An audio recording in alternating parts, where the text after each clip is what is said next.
What would you do if the person you trusted most, the one who raised you, guided you, shaped your life, suddenly felt like a stranger? What if that person you thought you knew, the loving parent, the protector, whispered a warning about someone you see every day, yet no one believed them? That was the reality for Rob Reiner, the legendary Hollywood director, just a week before his life was violently taken. It's a story so chilling, so unreal, that when you hear it, you'll find yourself questioning everything you think you know about family, love, and the darkness that can hide behind even the most familiar faces. Rob Reiner, known for his iconic films like When Harry Met Sally, The Princess Bride, and A Few Good Men, had a public persona that radiated warmth, humor, and intelligence. To the world, he was a storyteller, a filmmaker who could craft tales that captured hearts, made people laugh, and even made them cry. But behind the scenes, there was tension, fear, and an unspoken dread that few, if any, could see coming. Rob had a confession, one he shared with those closest to him just days before his death, and it has left everyone reeling. Before we continue, please hit the like button, subscribe to the channel, and turn on the notification bell for updates. He spoke of his son Nick, the very child he had raised, with a fear so palpable it is hard to imagine. "I'm afraid of Nick," Rob reportedly said. "He talks to himself in the dark. He carries a knife." The words hang in the air, haunting and incomprehensible. How could someone be terrified of their own child? How could a father of Rob Reiner's stature, someone who has faced Hollywood's toughest critics, someone who can command a room with his presence, find himself paralyzed by fear in his own home? And yet, that was the grim reality. The tragedy unfolded at their Brentwood estate, a sprawling $13.5 million property that should have been a sanctuary, a safe haven for Rob, his wife Michelle, and their family. But in a shocking twist that feels almost cinematic in its horror, the danger was not outside, waiting in some dark alley. It was inside. Nick, their 32-year-old son, lived in the guest house on the property. That very night, authorities would discover that the parents he grew up with had been brutally murdered, stabbed to death in what would later be described as a shocking act of filicide. Nick was arrested that same evening and charged with 2 counts of first-degree murder. As you hear these details, you might find yourself asking, how did it come to this? How could a family, appearing normal to the outside world, descend into such unimaginable tragedy? And most importantly, could this have been prevented if someone had taken Rob's fears seriously? This story doesn't just shock because of the violence. It shocks because of the layers of human emotion, of contradiction, of dread that had been quietly building long before the fateful night. Rob Reiner was not a man prone to exaggeration or dramatics. He lived in Hollywood, a place where overstatement is common and fear is often performative. Yet, his fear of his son was real, visceral, and documented. And it wasn't just the carrying of a knife or talking to himself. It was the presence of something darker, something that made even a man like Rob Reiner feel vulnerable and unsafe within his own walls. Let's pause for a moment and consider the sheer irony of it all. A man whose entire life was dedicated to creating tension, suspense, and emotional resonance on the screen found himself living a narrative more horrifying than anything he could have imagined. Rob could craft characters who faced betrayal, fear, and moral dilemmas, but nothing prepared him for the betrayal of a child. Nothing prepared him for the creeping, almost imperceptible signs of danger in his own household. And yet, to the public, nothing seemed amiss. Friends, fans, and colleagues might have noticed subtle hints, perhaps a pause in conversation, a look of unease, or fleeting remarks about Nick's strange behavior. But these signs were easily dismissed. After all, families are complicated. Children have moods. Young adults, especially those in their early 30s, often struggle with independence and personal demons. But this was different. This was more than eccentricity or angst. Rob's warning carried a weight, a seriousness that is impossible to ignore in retrospect. The day-to-day life at the Reiner estate was likely filled with the usual routines, meals together, conversations about work and life, the occasional joke or family story. But behind the laughter and casual interactions, there was tension, a sense of foreboding that only the family could feel. Imagine living in a house where every sound in the dark makes you question your safety. Imagine the internal struggle of loving your child while fearing them at the same time. Rob Reiner was forced to confront a horrifying paradox. The parent-child relationship, meant to be defined by unconditional love and protection, was instead overshadowed by dread and anticipation of danger. And then, there was the confession itself. Rob's words about Nick, talking to himself in the dark, carrying a knife, were not shared casually. They were serious, deliberate admissions meant to communicate a real concern, a genuine threat. In retrospect, these statements read almost like a foreshadowing of the tragedy to come.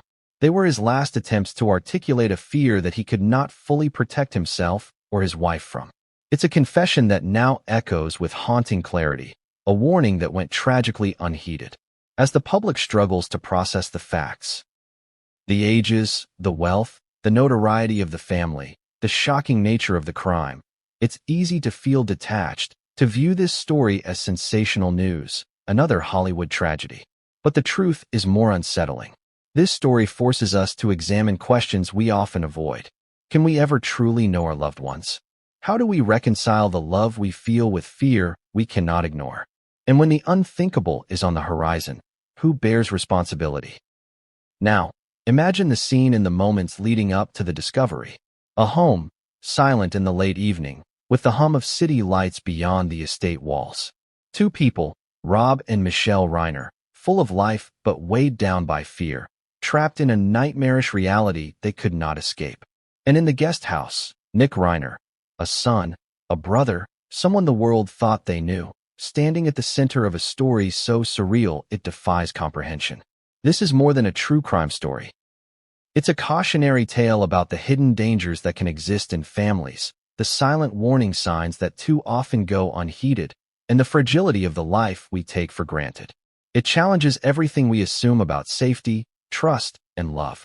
And as we begin to unpack this story, chapter by chapter, moment by moment, you'll come to see how a sequence of events that felt unreal to Rob Reiner was unfolding with terrifying inevitability. But before we move forward, ask yourself, if you were Rob, hearing your own fears confirmed every day, what would you do? How would you reconcile love for your child with fear for your life? And more importantly, could you have seen the signs before it was too late? What do we really know about the people we admire? About the icons whose faces are on our screens, whose voices echo through generations of storytelling, whose lives seem larger than life itself? Rob Reiner was one of those figures.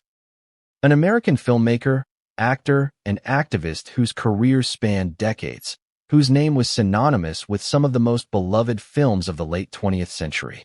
To the world, he was a creator, a genius, a warm-hearted personality who could charm anyone in a room. But public personas are often just that, personas.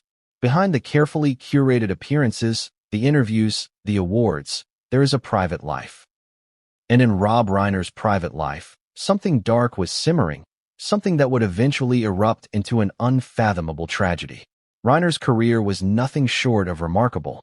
From his breakout acting role on All in the Family to directing hits like When Harry Met Sally and The Princess Bride, he built a legacy that combined humor, empathy, and a keen eye for human behavior.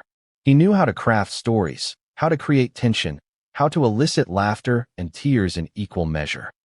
His films often explored the complexities of relationships, the contradictions of human nature, and the subtle betrayals that define the human experience. And yet, for all his mastery of fiction, the reality of his own household was more terrifying than anything he could have scripted. To the public, Rob Reiner's life was enviable. He had wealth, influence, fame, and a family that seemed perfect from the outside. He lived in a sprawling Brentwood estate with his wife Michelle, a woman of grace and poise, and their son Nick, a man whose troubles were hidden behind the curtain of normalcy. Friends and colleagues saw Rob as approachable, warm, and intelligent. He was a storyteller, yes, but also a father and husband whose smile could light up a room. Yet those who knew him more intimately began to notice subtle signs of tension, small hints that not everything was as it seemed. The paradox of Rob Reiner's life lies in this duality. The man who could dissect human emotion on screen was struggling to interpret it in his own home. He could build entire worlds on film, yet he felt powerless in the one where he lived. Imagine being able to predict human behavior with uncanny precision, yet feeling a gnawing uncertainty when it comes to your own flesh and blood. That is the position Rob Reiner found himself in just days before the end. It wasn't that Rob was paranoid. He had seen enough of the world to understand danger, enough of human behavior to distinguish between eccentricity and threat. And when he spoke about his son, there was no hesitation, no embellishment, just raw, unfiltered fear. He talked about Nick's strange behaviors, the self-talk in dark corners of the house, the knives. And yet, these warnings were almost surreal in the context of his public life. How does one reconcile a world-renowned filmmaker, surrounded by fame and admiration, with the fear of violence at home? The contrast is jarring. Rob Reiner, the man whose films taught us about love, friendship, and courage, was simultaneously grappling with fear and uncertainty that no screenplay could have captured. His colleagues admired him for his vision, his humor, his ability to create worlds that seemed both magical and deeply real. Yet behind closed doors, the magic was gone, replaced by a quiet dread that only he and Michelle could sense. It is a chilling reminder that public life and private reality can exist in stark opposition, and that even the most iconic figures are not immune to the shadows within their own families. To understand Rob Reiner's fear, one must first understand the man himself. He was someone who valued honesty, integrity, and connection. He could see through pretenses and was often the first to recognize contradictions in human behavior. Friends described him as perceptive, insightful, and fiercely loyal to those he loved. He was not a man prone to hysteria, exaggeration, or drama. If he was afraid of his son, it was because that fear was earned, grounded in reality, and impossible to ignore. The weight of that fear, however, is something few could grasp. For decades, Rob had built a career on observing and interpreting human nature. He had learned to read expressions, detect lies, and understand motivations. He had dissected conflict on film countless times. Yet, when it came to Nick, he was confronted with a puzzle that defied logic. The son he raised, the child he nurtured, was now a source of danger, and every instinct told him that something terrible was imminent. And yet, despite this fear, Rob Reiner continued to navigate the public world with grace and composure. Interviews, press appearances, meetings with colleagues, all continued as if nothing was amiss. On the surface, he remained the charming, witty, intelligent man the world knew and admired. But beneath that surface, tension coiled like a snake, waiting for the moment when the inevitable would finally break through. It is this tension that makes the story of Rob Reiner's last week so compelling and tragic. There is also a profound irony in all of this. Rob Reiner, the director who understood pacing, suspense, and narrative tension better than almost anyone, was living through a real-life thriller. Every day, every conversation, every glance held layers of meaning, clues to a story that he could not control. And as the days passed, those around him, friends, colleagues, even family, were largely unaware of the storm brewing behind the estate walls. Consider the psychological weight of this reality. Imagine knowing that someone in your home could harm you, that danger lurked in the familiar spaces where you should feel safest. Imagine trying to reconcile love with fear, parental duty with self-preservation, hope with dread. Rob Reiner faced all of this in silence, carrying the knowledge that the person who should have been nurtured and guided, the son he loved, might also be the source of the ultimate betrayal.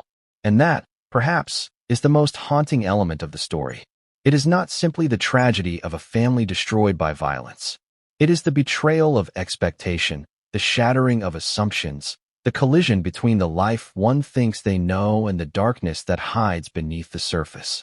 Rob Reiner's public persona, his warmth, his intelligence, his charm, served as a stark contrast to the fear he experienced in private. It is a dichotomy that makes the unfolding tragedy all the more profound. So, as we begin to delve deeper into this story, remember this: the man you see on screen, the man whose life seems larger than life, was a human being grappling with fear, uncertainty, and dread in ways that no amount of fame, wealth, or intelligence could mitigate. The cameras capture only a fraction of reality, and in Rob Reiner's case, What they did not capture was far more chilling than anything the world could see. But the most startling element of all is that Rob Reiner himself recognized the danger before anyone else did. He had insight, clarity, and a perception of threat that was eerily precise. His warnings were real, grounded, and urgent. And yet, despite all this, the tragedy could not be avoided. Now, ask yourself this. If a man of Rob Reiner's intellect and awareness could fail to prevent such a catastrophe, what does that say about the nature of danger that hides in plain sight? How often do we overlook warning signs, dismiss our instincts, or assume that familiarity equals safety? These are questions that will linger as we move forward, questions that make the story of Rob Reiner, Michelle, and Nick not only shocking but profoundly instructive. And just as in one of Rob's own films, where the audience sits on the edge of their seats, knowing that something terrible is about to happen but powerless to intervene, we too are left with a sense of dread, anticipation, and disbelief. The tragedy was not sudden. It was the culmination of patterns, warnings, and missed opportunities. And as we peel back the layers of this story, chapter by chapter, we will see just how close everyone came to understanding the danger, and how impossibly fast reality shifted from tension to catastrophe. Families are complicated, messy, and unpredictable. Even the most idyllic-looking households often have undercurrents that only those living inside can feel. The Reiners were no exception. To the outside world, Rob and Michelle Reiner appeared to be the picture of stability, sophistication, and success. But like any family, there's had its complexities, its contradictions, and, ultimately, its hidden darkness. Understanding the dynamics within the Reiner household is key to making sense of the tragedy that would unfold, because the seeds of what happened were sown long before that fateful night in Brentwood. Rob Reiner was born into a show business family. His father, Carl Reiner, was a legendary comedian, writer, and director, a man whose shadow loomed large in Hollywood. Growing up, Rob was exposed to the highs and lows of the entertainment industry from a very young age. He learned not only the craft of storytelling, but also the pressures of living in the public eye. He watched his father navigate fame, expectations, and the scrutiny that comes with celebrity. These experiences shaped him, instilling both ambition and a sense of responsibility. Michelle Reiner, by contrast, led a life away from the Hollywood spotlight. She was supportive, nurturing, and deeply protective of her family's privacy. While Rob's career demanded constant public engagement, Michelle focused on building a home that felt safe, comfortable, and loving. She was the glue that held the family together, the steady presence amid the whirlwind of Hollywood life. Together, Rob and Michelle cultivated an environment that, from the outside, seemed ideal: a loving marriage, a thriving household, and a son who, at least superficially, seemed to be doing well. Nick Reiner, their only child, was born into this environment of wealth, opportunity, and high expectations. He grew up surrounded by privilege, but also by pressure. The pressure to succeed, the pressure to live up to the Reiner name, the pressure to be normal, in a world where normalcy is often elusive. As a child, Nick was described by some acquaintances as intelligent and sensitive, but also withdrawn and prone to mood swings. Small behavioral quirks, dismissed by many as eccentricities or typical adolescent rebellion, would later take on a far more ominous significance. Friends and neighbors from Brentwood have painted a picture of a family that, on the surface, maintained the image of harmony. There were family outings, social events, and gatherings where laughter flowed freely. But behind closed doors, tensions simmered. There were arguments that seemed minor at the time, disagreements that might have been chalked up to personality clashes, and moments of frustration that are common in any household. Yet, for Rob and Michelle, these moments sometimes carried a heavier weight, a premonition of trouble, a hint that something was not right. One key element in understanding the family dynamics is the difference in how each member handled stress and conflict. Rob was analytical, methodical, and deeply aware of human behavior. Michelle was empathetic, compassionate, and focused on maintaining peace. Nick, however, displayed tendencies that suggested internal struggles, isolation, intense mood swings, and behavior that sometimes frightened even those closest to him. These differences in coping mechanisms created friction within the household, though no one could have predicted how deadly that friction would become. Growing up in the Reiner household, Nick experienced both privilege and scrutiny. On the one hand, he had access to resources, education, and opportunities that many could only dream of. On the other hand, he lived under the shadow of expectations, both familial and societal. Being the child of two highly accomplished and well-known parents carries a unique psychological weight. Success is assumed, perfection is expected, and deviations from the norm are often magnified. For Nick, these pressures may have contributed to the behavioral issues that would later alarm his father. It is also important to examine the role of communication, or the lack thereof, within the Reiner family. Rob and Michelle, like many parents, wanted the best for their child. They sought to guide him, to correct him, and to instill in him values that would help him navigate life successfully. Yet, Nick's responses to authority and guidance were inconsistent. At times, he seemed receptive, almost charming. At other times, he exhibited behavior that was erratic, defensive, or even threatening. The family's attempts to maintain normalcy and harmony may have inadvertently masked the deeper issues that were developing. Neighbors and acquaintances would later describe Nick as a private, sometimes secretive individual. While some saw him as withdrawn, others noted moments of intensity that seemed out of proportion to everyday situations. There were whispers of strange behaviors, talking to himself, sudden outbursts, and actions that unsettled those around him. At the time, these signs were often dismissed as eccentricities, quirks of personality, or stress-related responses. Yet, when viewed in retrospect, they were pieces of a puzzle pointing towards something far more dangerous. Michelle's perspective is particularly poignant. As a mother, she had a deep understanding of her son's needs and temperament. She likely recognized patterns and warning signs that outsiders missed. Her love for Nick was unwavering, yet it existed alongside a recognition of his troubling behavior. The psychological toll of balancing maternal affection with concern and fear is immense. Imagine the mental strain of loving someone while simultaneously fearing them, knowing that one wrong moment could spiral into catastrophe. Rob's own reflections on family, shared with close friends before his death, reveal a man who was painfully aware of the contradictions within his household. He spoke openly about his worries, about the tension that lurked beneath the surface, and about the behavior of his son that unsettled him deeply. Unlike many parents who might dismiss troubling behavior or rationalize it, Rob confronted it head-on. His acknowledgement of fear was not a sign of weakness. It was a testament to his awareness, his intelligence, and his love for his family. This family history also underscores the inherent unpredictability of human relationships. Love, after all, does not inoculate one against danger. Affection does not always translate to understanding or safety. The Reiners, despite their wealth, status, and intelligence, were not immune to the complexities of the human psyche, nor to the unpredictability of the people they loved most. And yet, despite all these tensions and warning signs, the Reiner household maintained a facade of normalcy. Friends visited, social events were attended, public appearances were made. To the world, the family was functioning, thriving even.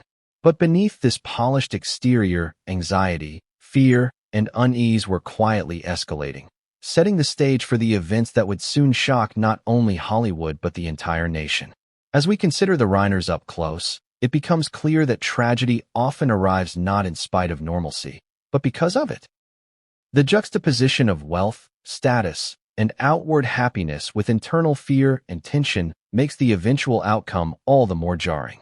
This story forces us to confront uncomfortable truths about family, perception, and the hidden dangers that can exist even in the homes of those we assume are safe. So what really went wrong? How does a family, seemingly functional and loving, unravel into a scenario so dark it defies comprehension? The answers lie in the details. The subtle interactions, the ignored warning signs, the psychological undercurrents that shaped each family member's behavior. And as we move forward, chapter by chapter, you'll see how the combination of privilege, secrecy, and unaddressed issues created a perfect storm, one that Rob and Michelle Reiner could sense but could not escape. Fear is a strange, insidious thing. It doesn't always roar. Often, it whispers. It hides in the subtle twitch of an eye, the nervous tapping of a finger, the low murmur of a voice when no one else is around. For Rob Reiner, that fear was real, visceral, and directed at the person he should have loved most without question, his own son. 1 week before his life was cut short, Rob confided in a friend something that, at the time, felt almost unreal. "I'm afraid of Nick. He talks to himself in the dark. He carries a knife." Those words are chilling in their simplicity, yet they reveal a depth of terror that is almost impossible to comprehend. To understand this fear, we have to examine Nick Reiner not as a headline, not as the son who became a murderer, but as a human being whose behavior had been escalating for years. Nick was 32 years old at the time of the tragedy, living in the guest house of the Brentwood estate. On the surface, he seemed like any other adult child, living independently but close to his parents, with the freedom that comes from wealth and opportunity. Yet beneath that surface, there were patterns, behaviors, and habits that unsettled those around him, especially his father. Rob's insight into his son was both personal and alarming. Nick's tendency to talk to himself, especially in the dark, was not a passing eccentricity. It was a signal of inner turmoil, a manifestation of a mind grappling with something deeper and darker. Parents often witness odd behaviors in their children and dismiss them as phases, quirks, or attention-seeking. But Rob's fear was different. It was calculated, deliberate, and rooted in an understanding of his son's psyche. He had observed these behaviors for years and recognized a trajectory that others, perhaps blinded by affection or denial, did not. The mention of a knife only intensified the gravity of Rob's concerns. A knife is not a toy. It is a tool, a weapon, a potential instrument of harm. When paired with behavior that suggests instability or isolation, it becomes a red flag impossible to ignore. Rob's admission of fear was not hyperbole. It was a factual statement about the danger he perceived, a warning he perhaps wished he could have acted upon more decisively. Neighbors and friends later recounted their own observations of Nick. Some noticed him walking alone at odd hours, muttering under his breath, or displaying erratic emotional responses. Others mentioned his withdrawn nature, a tendency to avoid social gatherings, and an intensity in his gaze that made them uneasy. These anecdotes, when connected to Rob's warnings, paint a picture of a young man whose inner life was tumultuous and increasingly unpredictable. But fear alone does not tell the whole story. Rob Reiner's terror was compounded by love, loyalty, and a sense of responsibility. As a parent, he wanted to help his son, to guide him, to protect him from himself. The duality of loving someone while simultaneously fearing them creates a psychological tension that is exhausting, emotionally draining, and ultimately paralyzing. Imagine waking up every day in a house where you must balance affection with vigilance, where every movement could signal danger, where the person you raised might one day turn on you. This was Rob Reiner's reality in the week before his death. Psychologists who have studied cases like this often highlight a critical factor: the combination of opportunity, isolation, and untreated behavioral or mental health issues. Nick had access to the estate, to the tools, and to the space where he could act without immediate intervention. He was, in effect, living in a situation that allowed for escalation, and the signs of instability were visible if someone chose to see them. Rob did. He saw them clearly. But seeing danger is one thing, preventing it is another. There is also a deeper, almost existential fear embedded in Rob's confession. It is the fear that no amount of love or guidance can mitigate the unpredictable impulses of another human being. It is the acknowledgement that sometimes the people we trust most, even those we raise with care and attention, can harbor tendencies that are beyond our control. This is a terrifying notion for any parent, but it is especially poignant for someone like Rob Reiner, a man known for his understanding of human nature, for his insight into character and motive, both on and off the screen. In recounting Rob's fear, friends and acquaintances often describe a sense of helplessness. He knew something was brewing, something dangerous. He recognized the signs, articulated the threat, and yet was trapped in the reality that his son was living under the same roof. Fear, in this case, was both predictive and paralyzing. It was an internal alarm that could not be silenced, a tension that could not be ignored, and a dread that foreshadowed a tragedy no one could stop. Nick's behaviors, as described by those who knew him, were not extreme in isolation. Talking to oneself, for instance, can be a coping mechanism, a way to process thoughts, or a harmless eccentricity. Carrying a knife, too, can be explained in various ways.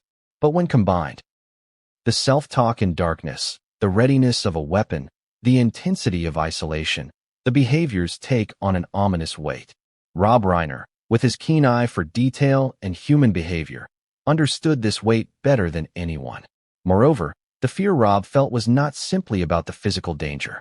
It was about the unpredictability of his son's mind, the psychological volatility that made ordinary interactions tense, fraught, and potentially hazardous. It is one thing to love someone who is troubled.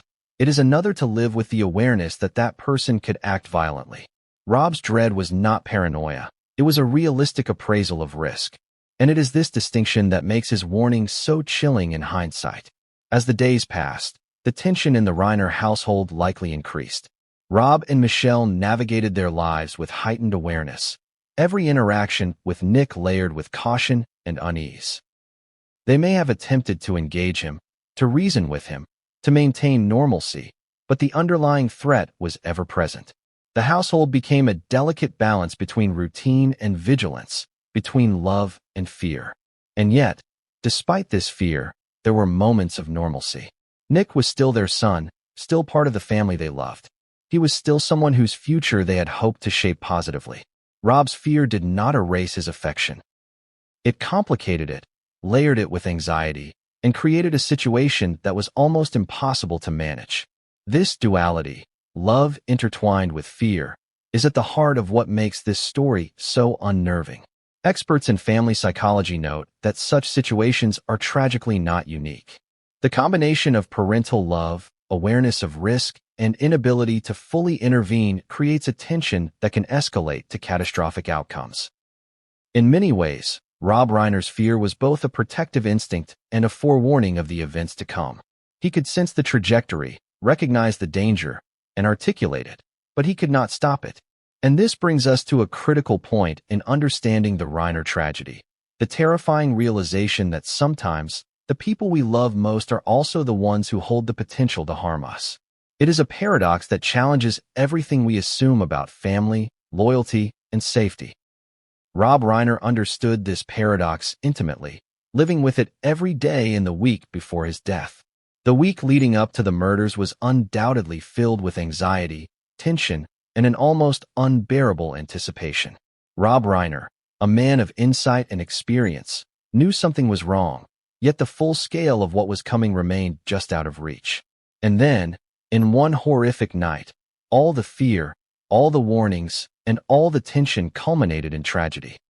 It's easy to look back at a tragedy and point to warning signs, to say this should have been obvious, or someone must have noticed.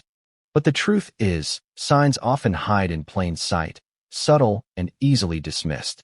Behind closed doors at the Reiner estate, there were signals, small, almost imperceptible, that something was deeply wrong. They didn't scream for attention, they whispered. They were patterns, behaviors, and tensions that blended into the fabric of everyday life, unnoticed by outsiders, but felt by those living under the same roof. Neighbors later described the Reiner estate as a quiet, luxurious enclave in Brentwood, a place where normalcy seemed absolute. From the street, the manicured lawns, the elegant architecture, and the occasional glimpse of family life painted a picture of wealth and tranquility. Children played, guests came and went, and on the surface, the household seemed the picture of stability. But behind the walls of the estate, tension was building, like a storm cloud slowly darkening the sky. One of the most unsettling aspects was Nick's behavior. Friends and neighbors noticed odd patterns long before the tragedy. Some heard him muttering to himself during late-night walks, sometimes pacing, sometimes talking in low tones that made passers-by uneasy. Others described sudden bursts of anger over seemingly minor slights, disagreements that escalated disproportionately, leaving a sense of unpredictability. These were behaviors that could have been written off as eccentricity or stress, but when considered together, they formed a pattern, a trajectory that pointed toward escalating danger. Inside the house, the tension was even more pronounced. Rob and Michelle were acutely aware of their son's behaviors and their potential consequences. Rob, in particular, had a keen eye for human behavior. He had spent a lifetime observing people, dissecting motivations, and predicting outcomes, both in his films and in real life. Yet even with his experience, the fear of what could happen at home weighed heavily. The statements he made to friends, that he feared Nick, that he carried a knife and talked to himself in the dark, were not idle complaints. They were real, grounded, and a reflection of a deep concern for safety.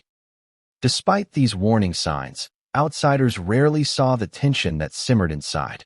Family friends noted that the Reiners maintained appearances, hosting dinners, attending events, and interacting with acquaintances in ways that suggested a normal family dynamic. Yet behind closed doors, even ordinary interactions were colored by anxiety. Meals might have been tense, conversations punctuated by careful observation, and moments of silence heavy with unspoken fear. The dual reality. External normalcy, internal dread, created a psychological environment that was both exhausting and dangerous. Experts in family psychology point out that this type of scenario is not uncommon.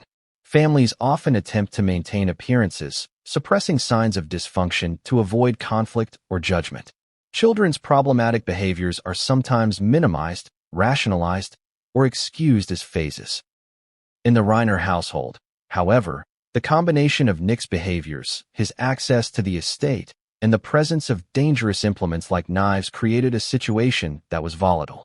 Rob's perception of the risk was accurate, yet the complexity of intervening, balancing parental love, public perception, and practical safety, made it extraordinarily difficult to act decisively.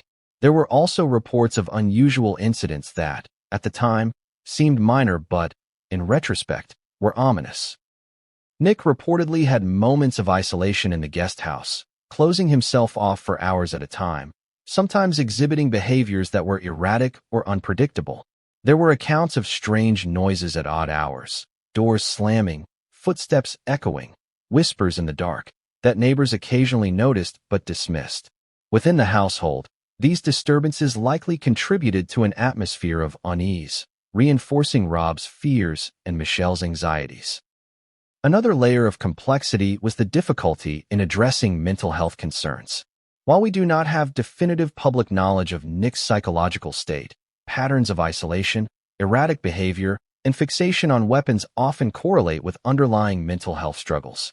In many households, discussions about these issues are fraught with denial, shame, or uncertainty.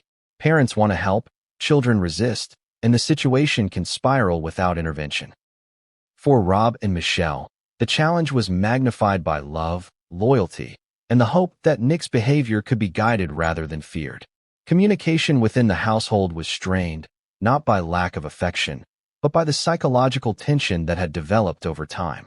Rob's warnings, while sincere and grounded in observation, may not have fully reached Michelle or other advisors in a way that prompted decisive action. Nick's behaviors, while alarming, were sometimes hidden or minimized in conversation, creating a gap between perception and reality. This is a common issue in family dynamics where one member exhibits concerning behaviors. The problem is seen by some, minimized by others, and ultimately, the full scope remains unaddressed. Financial and social factors added another dimension. The Reiner estate was not just a home. It was a symbol of wealth, privilege, and visibility. Intervening in ways that could have drawn attention, such as seeking law enforcement involvement for perceived threats from a family member, carries stigma, legal complications, and social consequences. This reality may have contributed to hesitation, delays, or misjudgments in addressing the danger that Rob and Michelle perceived. It's also worth considering the psychological toll on Rob and Michelle themselves.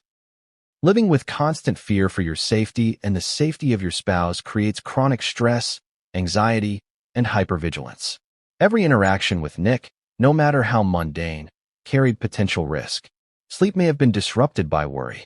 Conversations may have been conducted with careful observation rather than casual engagement. The weight of anticipation can be exhausting, mentally and emotionally draining. And yet, they persisted, hoping that normalcy could be maintained, that the danger might be mitigated without confrontation. The accumulation of these subtle signs, erratic behavior, isolation, muttering in the dark, weapon possession, sudden anger, and general unpredictability, was a silent alarm system that only Rob fully understood. Friends have described him as tense, distracted, and unusually cautious in the week leading up to the tragedy. Michelle, equally attentive, may have sensed the danger but lacked the ability to fully prevent it.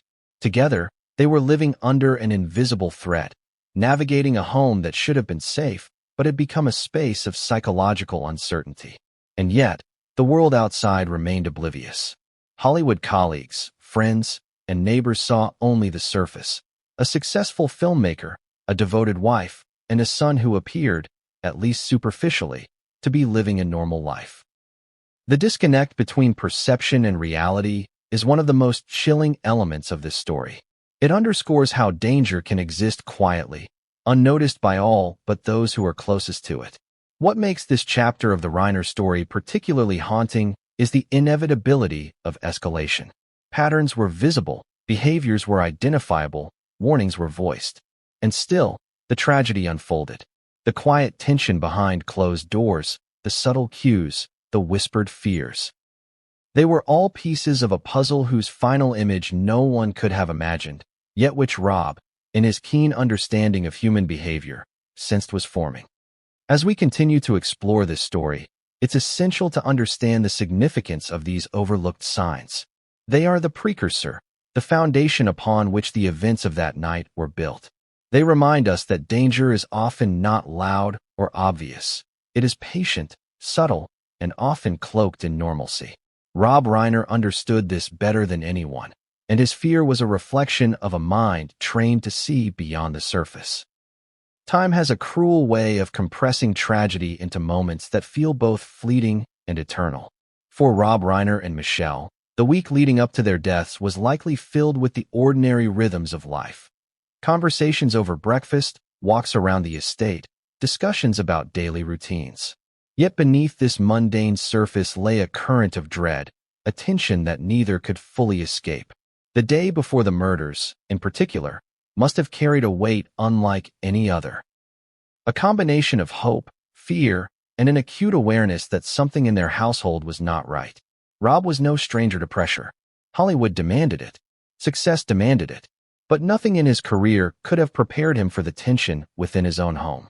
As friends later recounted, Rob was unusually preoccupied in the days before the tragedy. He spoke in a low voice about concerns regarding Nick, sharing details with close confidants in ways that reflected both urgency and disbelief. He was clear in his assessment. His son's behavior had become unpredictable and frightening. Yet, as much as he wanted to act decisively, he faced the limitations of being a parent in a situation where love, loyalty, and societal expectations collided with danger. The day before the murders, the Reiners likely maintained appearances as best they could. They might have shared meals, tended to the estate, or interacted with staff and neighbors. To an outsider, these interactions would have seemed normal, just another day in the life of a prominent Hollywood family. But within the walls of their home, every movement, every glance, every interaction carried a potential risk. Rob and Michelle had to navigate the delicate balance between treating Nick as their son and recognizing him as a potential threat, a balance that is both emotionally exhausting and psychologically destabilizing. Friends and acquaintances who spoke to Rob in the days prior noted his unease. He would mention Nick's isolation, his muttering, and his knife in ways that were matter-of-fact yet chilling. The fear he conveyed was not panic. It was informed, measured, and rooted in observation. Rob's professional life had honed his ability to read people, and the signals he perceived were clear. Something about his son was volatile, dangerous, and escalating. At the same time, there were likely moments of hope. Parents often cling to the belief that their children will change, that difficulties are temporary, that love can guide them back to stability. Michelle, known for her empathy and compassion, may have hoped for reconciliation, understanding, or a breakthrough in Nick's behavior. Rob, balancing his analytical mind with his love as a father, probably shared this cautious optimism even as he recognized the threat. It is this duality, the oscillation between hope and fear, that defines the emotional landscape of the Reiners' final days. Psychologically, the day before a tragedy often carries an invisible weight. Decisions are made, interactions are cautious, and every small detail can feel significant. Rob may have attempted to engage Nick in conversation, to assess his state of mind, or to de-escalate tensions. Michelle may have offered comfort, maintained routines, or tried to preserve a sense of normalcy. These efforts, while seemingly mundane, reflect the profound courage and resilience of parents facing the unimaginable. It is also likely that Rob and Michelle considered practical measures for safety. They may have thought about boundaries, locks, or even contacting authorities, yet hesitation often accompanies such steps. Fear of stigmatizing a child, fear of legal repercussions, fear of public scrutiny. All these factors can delay decisive action. Tragically, in the Reiner household, hesitation allowed the latent danger to remain unaddressed. The day before the murders also carries symbolic weight. It represents the thin line between the ordinary and the catastrophic, the normal and the fatal. Rob and Michelle engaged in activities that, to the untrained eye, were routine: tidying the home, preparing meals, walking the property, conversing with each other. Yet every action was shadowed by the potential for violence, by the knowledge that the son they raised could act unpredictably at any moment. This tension is difficult to imagine for most people, and yet it defined their final hours. It's important to reflect on the human aspect of these final days. Rob Reiner, the brilliant director who could orchestrate complex narratives, was living in a narrative he could not control. Michelle, his partner and confidant, was facing the same terrifying reality. Their love for their son did not blind them to the danger. Rather, it complicated their ability to act swiftly and decisively. They were parents caught between instinct, responsibility, and fear, navigating a psychological landscape that few outside their home could understand. The day before the tragedy, Nick may have gone about his own routines, oblivious or perhaps aware of the tension around him. The guest house where he lived offered him a degree of isolation, a space that enabled his behaviors without immediate consequence. In retrospect, every interaction, every sound, and every decision during that day may have contributed to the build-up that would culminate in the horror that followed. And yet, there is a tragic poignancy to these final days. Rob and Michelle's love for Nick remained, even as they feared him. They sought to maintain normalcy, to protect their household, and perhaps to preserve the hope that their son could find stability. This combination of fear, love, and hope is what makes the story so profoundly human. It is a reminder that even in the face of danger, parents cling to the bonds of family, often at great personal risk. The day before the murders was, in essence, a fragile moment of equilibrium. The ordinary routines masked the extraordinary threat lurking within. It was a day filled with subtle warnings, quiet tensions, and unspoken dread. Every glance, every gesture, every conversation was loaded with meaning, though only Rob and Michelle fully grasped the gravity of the situation. As we examine this critical period, it becomes clear that the Reiners' tragedy was not sudden. It was the result of escalating patterns, ignored signs, and an invisible tension that had been building for years.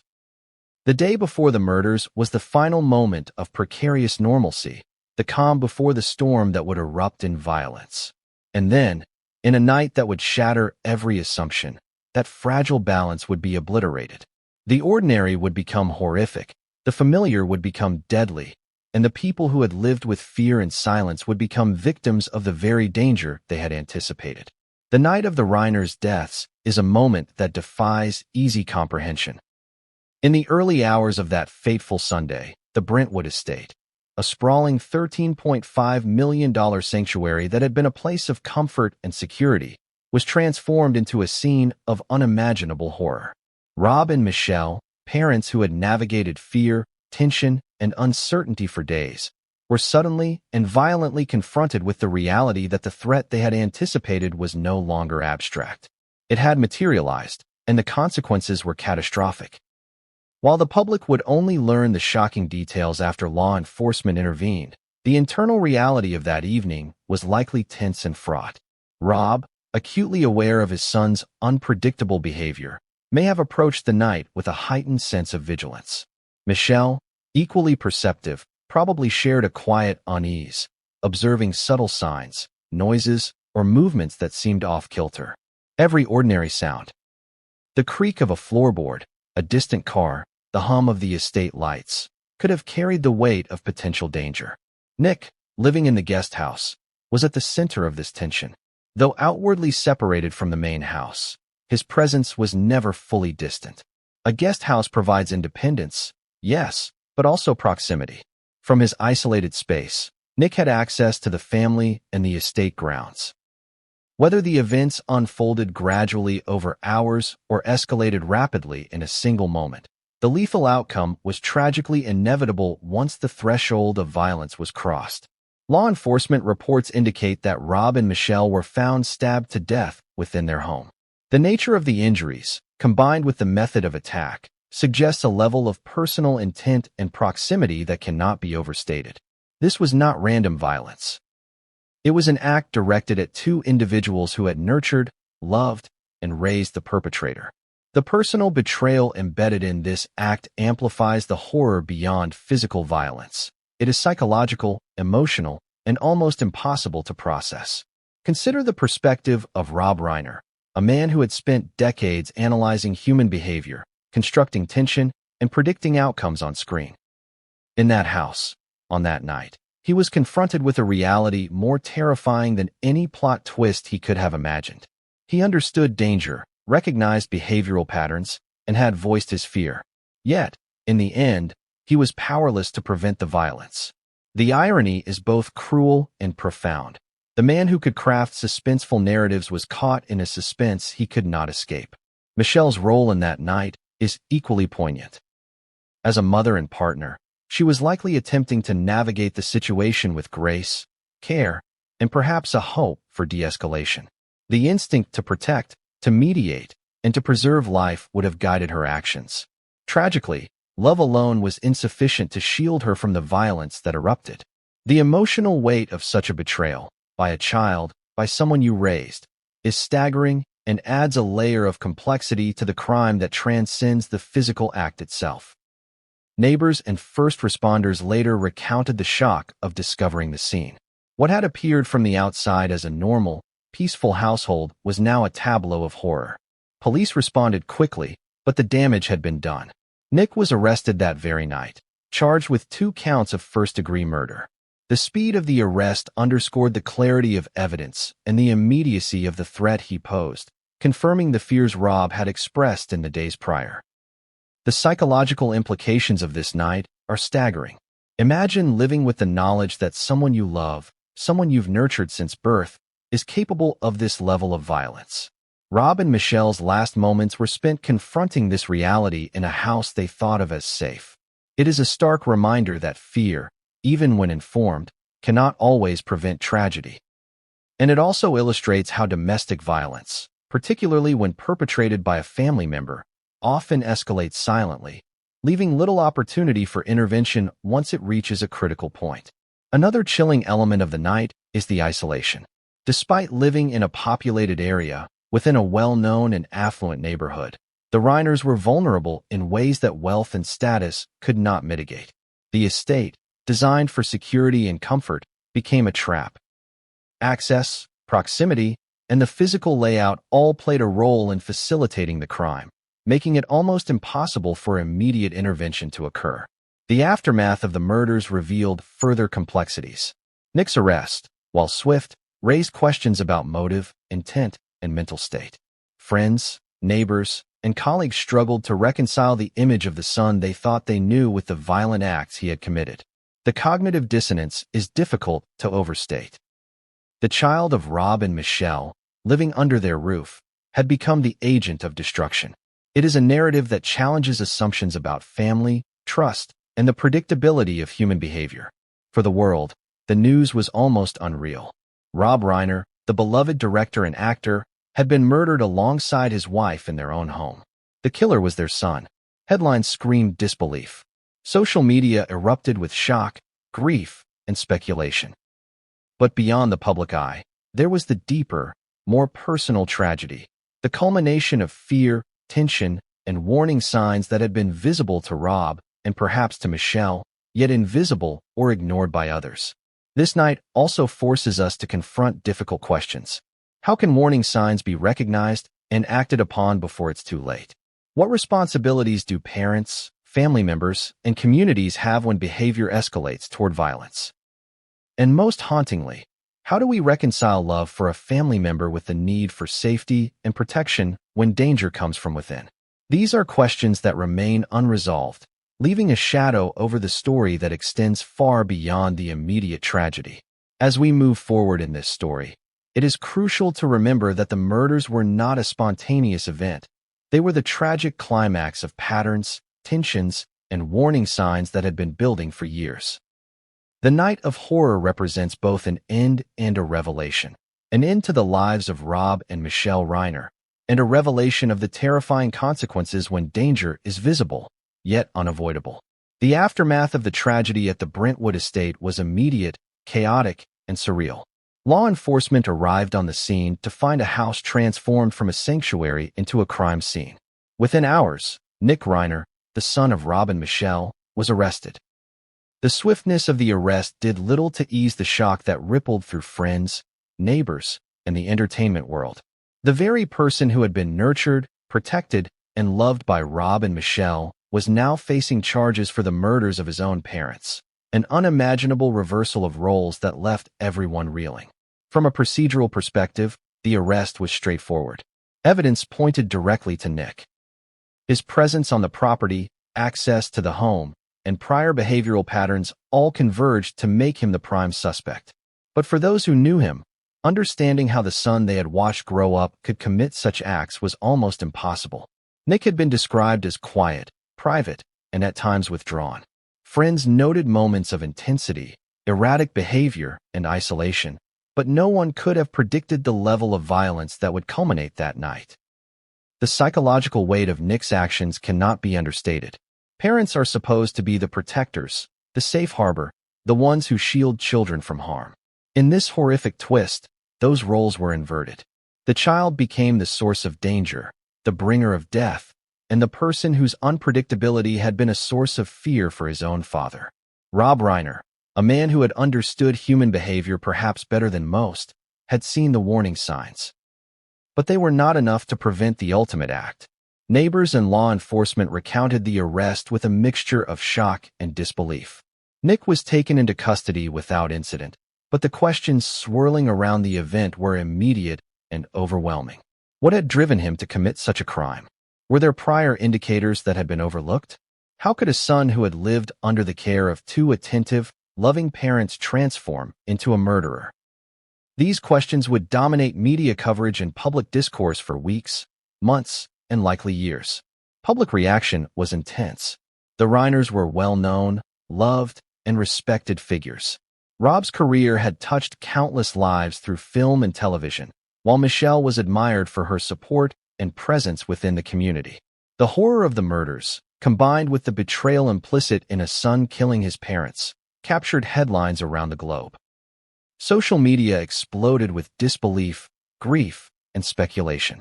Fans struggled to reconcile the image of a warm, charismatic family with the grim reality of the murders. Psychologists and criminal experts began weighing in almost immediately. They pointed to patterns common in domestic homicides, escalation of previously observed behaviors, isolation of the perpetrator, and the presence of stressors that may have triggered violent action. Nick's behavior: talking to himself, carrying a knife, withdrawing from social contact, fit some of these profiles. Rob Reiner's prior warnings, tragically, aligned with the indicators that professionals now recognized. This convergence of foresight and action, or inaction, highlighted both the predictability and unpredictability of human violence within families. During the arrest, Nick reportedly showed little outward emotion, a detail that further unsettled observers. Was this shock? Detachment? A symptom of deeper psychological disturbances? The public and media would speculate endlessly, trying to piece together a profile that could explain how someone could commit such an intimate, violent act. Friends of the family, meanwhile, struggled to reconcile memories of Nick as a child, adolescent, and adult with the reality of his actions. The legal implications were immediate. Nick was charged with 2 counts of first-degree murder, facing the full weight of the law for a crime that carried both moral and societal horror. The charges reflected the gravity of the act, the premeditated nature implied by the method of attack, and the intimate betrayal inherent in killing one's parents. Law enforcement and prosecutors were meticulous, knowing that the case would not only be high-profile, but also emotionally charged for all involved.